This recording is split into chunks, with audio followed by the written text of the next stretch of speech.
అయితే లైక్ కోసమో యూస్ కోసమో కాదండి. ఒక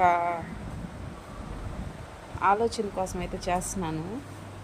బర్రీ రాత్రి అయితే ఇది తొలిత పడ్డండి. అదిగో చూస్తున్నది దీని దూడ. పాపం పాలు కూడా లేవు. డెలివరీ అయ్యి 1 నెల కూడా కాలేదు.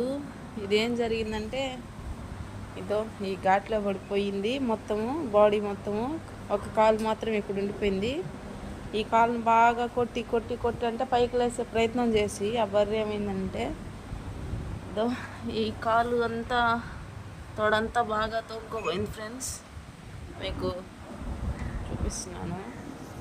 దీనికి ట్రీట్మెంట్ ఏంటి, అసలు ఎముకలు ఏమైనా ఇరిగాయా ఏంటనే దానికి డాక్టర్కి ఫోన్ చేస్తే ఆయన మీటింగ్లో ఉన్నానన్నాడు. దయచేసి మీకు ఎవరైనా అంటే డైరీ ఫార్మ్స్ రన్ చేస్తున్న వాళ్ళు ఉంటారు కదా, వాళ్ళకి షేర్ చేయండి ఫ్రెండ్స్. దీని ట్రీట్మెంట్ ఏంటో, కనీసం ఏం మెడిసిన్ వాడాలో చెప్తే దాన్ని బట్టి దీనికి మెడిసిన్ వాడడం అయితే జరుగుతుంది ఫ్రెండ్స్. దయచేసి ఈ వీడియోని అయితే ఫార్వర్డ్ చేయండి ఫ్రెండ్స్, ప్లీజ్ ఫ్రెండ్స్.